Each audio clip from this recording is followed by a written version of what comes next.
سلام، من لیلی هستم. 43 سالمه.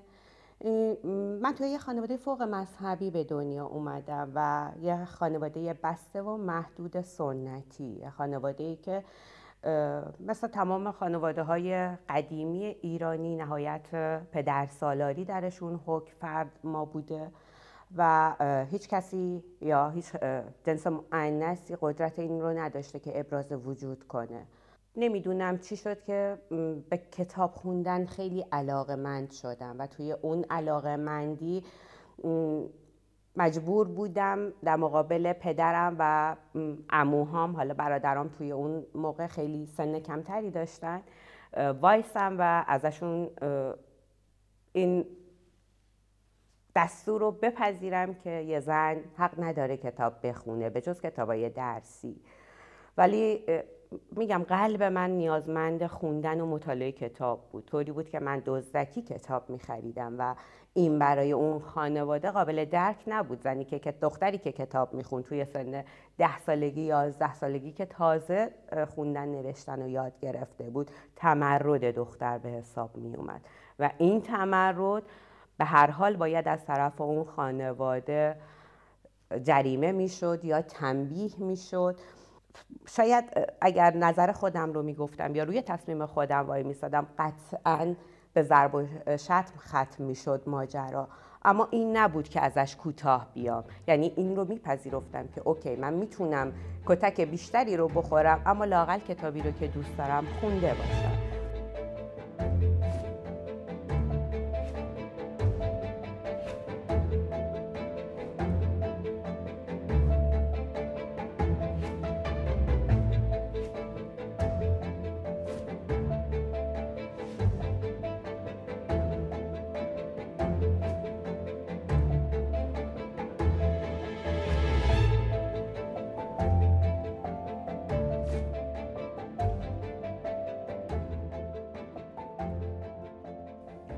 من فکر میکنم که مسلماً ریشه اسلامی داره، چون توی اسلامه که مقام مرد به قدری بالا برده شده و در مقابل جایگاه زن به نصف نزول کرده که این اجازه رو به مرد میده. تا جایی که یادمه، بخوام یه نمونه بگم، پدر من همیشه یه صحبتی توی خونه میکرد برای مادرم. البته همیشه میگفت من خدای دوم توام. هنوز که هنوزه مادر من دیگه باید بگم وارد مراحل پیری شده، هنوز بدون اجازه پدرم نمیتونه تا سر خیابون بره.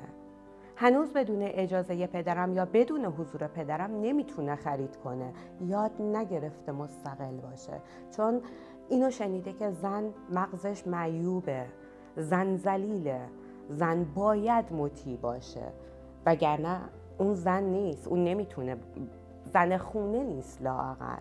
و اینو من نمیپذیرفتم، اینکه یه نفر بخواد مطلق برای دیگران تصمیم بگیره نمیپذیرفتم و توی ذهن من جا نمیافتاد. شاید این دلیل این بود که من از اون خدای مطلق بودنی که برام توی خانواده مذهبیم ساخته بودن متنفر بودم. من منزجر بودم از اینکه یکی بیاد بگه این دستور خداست. اگر دستور خدا رو قلب من نمیپذیره، چه اجباری وجود داره که من این کار رو عمل کنم یا این کار رو انجام بدم؟ و با اینکه قلبم راضی نیست، من دارم درد میکشم از اینکه مجبورم به خاطر شریعت شما، به خاطر مذهب شما از یه سری چیزهای چشم بپوشم که خواسته منه، اینکه اجازه ندارم تجربهش کنم. و خدایی که نمیتونه با من زندگی کنه، خدایی که نمیتونه با من تعامل داشته باشه، خدایی که نمیتونه با من تجربه کنه، به چه درد من میخوره و چرا اصلا باید من بپذیرمش؟ نمیتونم بفهمم واقعا کجا خدا منو لمس کرد. من زمانی که توی ایران کار میکردم یه همکاری داشتم مسیحی بود. این آدم همیشه برای من خیلی عجیب بود رفتارش. همیشه اون آرامشی که داشت یا اون حمایتی که از خدا میکرد برام سوال بود. البته نه اونقدر سوال بزرگی که بخوام برم دنبال جواب، که خب اگرم میرفتم فکر میکنم تو ایران منبع موثقی نبود که بتونم در مورد مسیح به وضوح مثل این تجربه‌ای که تو آلمان داشتم کسب کنم. و این بر من همیشه اون آدم خیلی عجیب بود که چجوری میتونی به یه خدایی باور کنی. من خانواده خودم رو میدیدم که به خدایی ایمان داشتن که از نظر اونا یگانه بود و اینقدر زندگی فلاکتباری داشتن. خود تو که به پسر خدا ایمان داری، تو دیگه ببین به مقام دوم خدایی ایمان داری، ببین چقدر توی فلاکت و بدبختی دست و پنجه نرم میکنی. فقط میگم یه سوالی بود که بعدها به مرور زمان توی گوشه ذهنم دفن شد، اینطوری راحت تره که بگم، و فراموشم شد و زندگی من طوری رقم خورد که انتخاب کردم مهاجرت کنم. خب مهاجرت نمیدونم الان میتونم به وضوح اینو بگم که واقعا اونجا اون مهاجرت و تصمیم به مهاجرت حتی از طرف خدا برای من یه برنامه بود. به همین دلیل میگم که مسیحی شدن من یک پروسه بود، پروسه‌ای که حتی تا امروز هم داره طول میکشه. من مهاجرت که کردم هیچ اطلاعی از نحوه مهاجرت و پناهندگی نداشتم. فقط صرف این که 2 تا دخترامون رو نجات بدم من از کشور خارج شدم، چون نمیخواستم تجربه های من رو تجربه کنن توی زندگیشون. ما مهاجرت کردیم و اینجا برای من واقعا یه شوک بزرگ بود مهاجرت کردن و اصلا نمیدونستم من باید کیسی ارائه بدم که اینجا بپذیرن. یعنی در این حد صفر، در حالی که ابدا من همچین کاری مثلا یک ست لباس بخوام بخرم ماها بهش فکر میکنم چی با چی ست باید بشه، چه رنگی با چه رنگی و چه شکلی با چه طرحی، چطوری میشد انتخاب کنم که با اون بی اطلاعی و آگاهی از ایران خارج بشم، وارد یک کشوری بشم با فرهنگ جدید، با شرایط جدید، با آدمای جدید، افکار جدید. اصلا امکان نداشت بهش فکر نکرده باشم، ولی من نکرده بودم این کارو. و میتونم بگم اعتراف کنم که اونجا دست خدا بود، واقعا دست خدا بود که من رو به اینجا کشوند، به آلمان کشوند. توی مهاجرتم خیلی هم سخت نبود که نحوه اومدنم، راحت رسیدم آلمان. وقتی وارد هایم شدم و اون کیس رو باید ارائه میدادم، مثل خیلی های دیگه شاید برام این مطرح شد که در مورد مسیح، یعنی یکی از دوستا که وکیل بود پیشنهاد داد که کیس مسیحیت بدم و من مسلما نمیتونستم چیزی رو که تجربه نکردم و ازش آگاهی ندارم رو به زبون بیارم یا زندگیش کنم لااقل که بتونه قاضی یا یه مقام بالاتر رو راضی کنه. توی ذهن من این اصلا امکان ندارد بود، نمیشد. به خاطر همین یک کتاب مقدس خریدم و شروع کردم به مطالعه کتاب مقدس. از اونجا که گفتم علاقه خاصی به خوندن کتاب داشتم، دفعه اولی که کتاب مقدس از عهد عتیقم شروع کردم به خوندن، برام یه سلسله داستان‌های جالب بود. اینجوری به نظرم اومد که چقدر قشنگه این داستان‌ها، این قصه ها. دفعه اول تا انتهای عهد جدید خوندم و فقط همین توی ذهنم بود، داستان. این یه داستانه، یه تاریخ شاید تحریف شده میتونم بگم. دفعه دوم همین، چون فقط میخوندم و این ذهنم آماده پذیرش نام خدا نبود، چون توی اون بعد از اون جنگ ها، گذشتن از اون بحران های ایران، پذیرفتن خدا توی یه پاوز زمانی که من 10 سال خدا رو قطعاً هیچ میدیدم، الان نمیتونستم بگم که اوکی خدا آفریننده این کتابه، خداست که این کتاب رو به فرزندانش هدیه داده که باهاش بزرگ بشن و رشد کنن. وارد کلیسای صلیب شدم بعد از حدود 2 ماه و خودم رو و دخترامو برای تعمید معرفی کردم. 1 سال طول کشید تا تعمید گرفتم و همچنان داشتم کتاب مقدس رو برای 2مین بار، 3مین بار و 5مین بار میخوندم. حتی وارد کلیسای صلیب که شدم و اون پروسه زمانی 1 ساله که برای تعمیدم زمان برد، خیلی برای من چالش برانگیز بود. به طوری ذهن و فکر و زندگی روزمره من درگیر اون سوالها و اون اتفاقها و این شنیده هایی که از کلیسا می شنیدم درگیر شده بود که خودم خسته شده بودم از اینکه چرا باید من اینقدر به خدا فکر کنم. میدونین خیلی دردآور بود. توی یه زمانی هستی داری با همه چیز میجنگی، خودت رو در نهایت شکستگی و بیچارگی تصور میکنی، اما باید انقدر قوی باشه که دوتا دخترات بهت تکیه کنن و اونا رو ترس بر نداره و تو داری تنهایی و غربت و بیکسی رو اینجا تجربه میکنی. حالا تازه باید بشینی به یه منبع بزرگی فکر کنی که اسمش خداست. اینجا شروع شد یه سری جنگ ها، یه سری چالش ها، یه سری سوال ها که من حتی نمیپرسیدم، چون نمیدونستم چجوری باید طرح سوال کنم و اصلا نمیدونستم درستش چیه. بعد هی میمانم توی کلیسا یا توی روزمرگی هام، توی طبیعت زندگیم، چه میدونم میرفتم بیرون خرید کنم، یه سری چیزها میدیدم که گفتم وای این نمیتونه انسانی باشه ها، امکان نداره این کار انسان باشه. انسان نمیتونه انقدر خوب باشه، دنیا انقدر کثیف و سیاه و تاریکه و من خودم تو عمق تاریکی و رذالت انسانی زندگی میکردم. الان چجوری دارم قشنگی دنیا رو درک میکنم؟ میدونین انقدر خدا با من منعطف رفتار کرد، با شخصیتی که به قول دوستی ترک خورده بود از ایران و خورد شده بود. میدونین چی میگم؟ انقدر خدا نفوذ کرد که من میدیدم عملا خدا رو تو گام گام زندگیم، توی روزمرگیام، من توی دردهایی که میکشیدم، با هر چیزی که میجنگیدم. تاکید میکنم هر اتفاق بدی که توی زندگی من پیش میومد، تمام سعیم این بود که اوکی من باید هر چه سریعتر این مشکل رو بذارم کنار، حلش کنم. حتی نتیجهش برام مهم نبود، من فقط به زمانی نیاز داشتم که با خدا خلوت کنم. من باید از خدا میشنیدم، من باید از خدا میخوندم، من باید در مورد خدا تفکر میکردم. برام قشنگ بود، میدونین حالم رو خوب میکرد.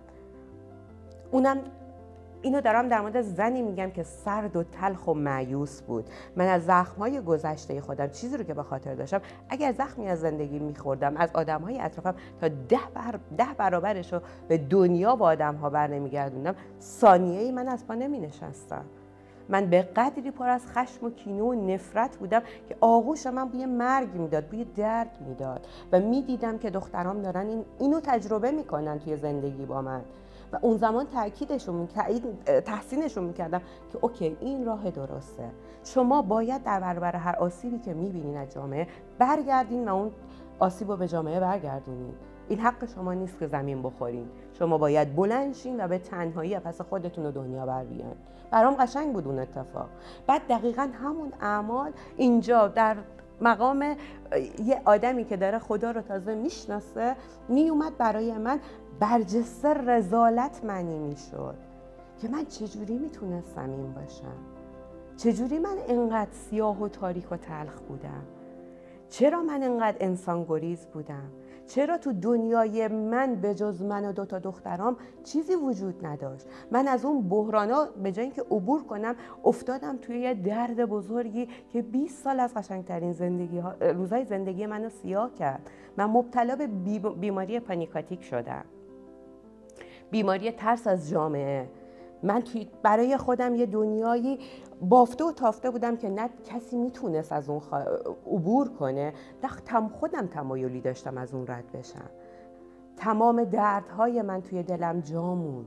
من اسیر خودم شدم، من توی زندان خودم حبس شدم و جالب این بود که دخترام هم داشتم به این زندان دعوت میکردم بدون اینکه بفهمم و فکر میکردم کار درست اینه، اینکه هر چقدر تنها تر باشم زندگیم آرومتره، قشنگتره، دور از آشفتگی، دور از تحریم، دور از تحریکه و منم که انتخاب میکنم برای زندگیم چی قشنگه.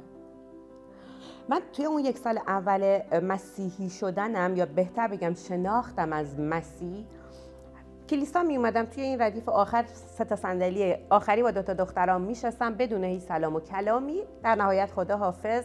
فقط هم با تنها کسی که میتونستم سلام و خداحافظی داشته باشم کشیش کلیسا بود و تمام.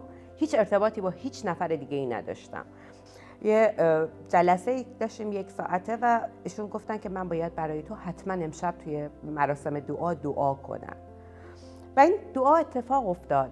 و جالب میدونین چی بود؟ بین شاید 1000 نفر جمعیت من نمیرفتم جلو، یعنی فکر میکردم که من انسان گریز بودم و اجتماع گریز بودم و بیشتر دوست داشتم تو خلوت خودم باشم و اینکه اون مرد خدا اومد دست منو گرفت از میون اون جمعیت و من هنگ کرده بودم که این چجور منو به خاطر می آورد، چجور تو این همه جمعیت منو پیدا کرد و منو برد جلو و بر من دعا کرد.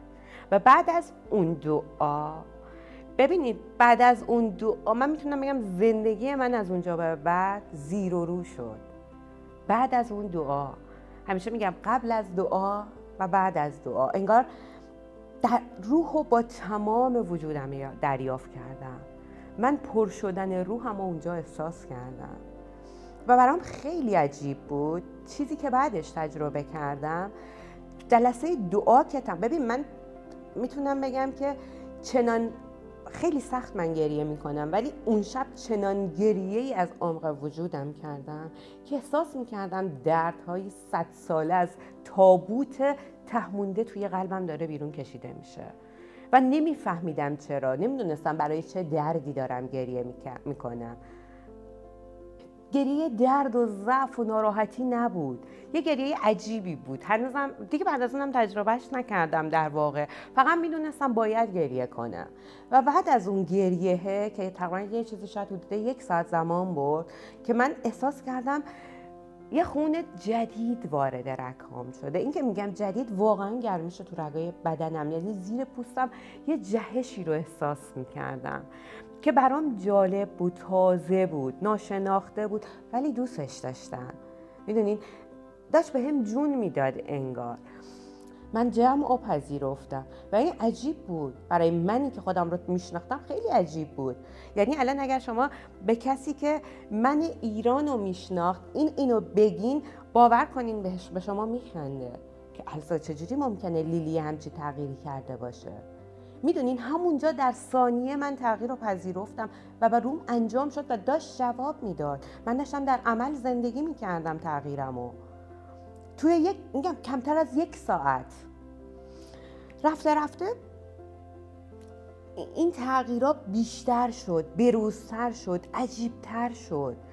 میدونید من بزرگترین ترسم از مسیحی شدنم این بود که خانوادم اگر بفهمن قطع به یقین سر منو میبرن. خدا شکر که از من دور بودن، اینو میتونم اون موقع بگم، برای اون موقع که خیلی از من دور بودن دستشون به هم نمیرسید، ولی واقعا هم دوست نداشتم قلبشون رو ناراحت کنم. از اینکه خب به هر حال مسلمان بودم و من مسیح رو پذیرفته بودم، اونم با قلبم نه در کلام. دیگه برام کیس پناهندگی و اینکه حالا خدا وجود داره تموم شده بود.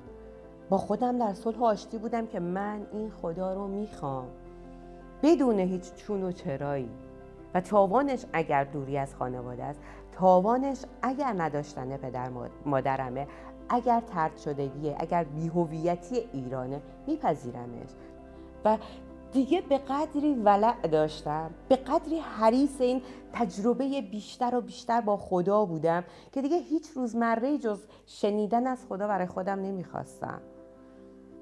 میدونین بعد از اون تجربه‌ای که با خدا داری، میتونم اینو به ایمان بگم خدا برات وای میسته و دقیقاً به زبون میاری این عملیه که فقط میتونه طرف خدا انجام شده باشه. دست خدا داره کار میکنه. من چیزی رو اینجا دریافت کردم که هیچ جای دنیا نمیتونستم تجربهش کنم.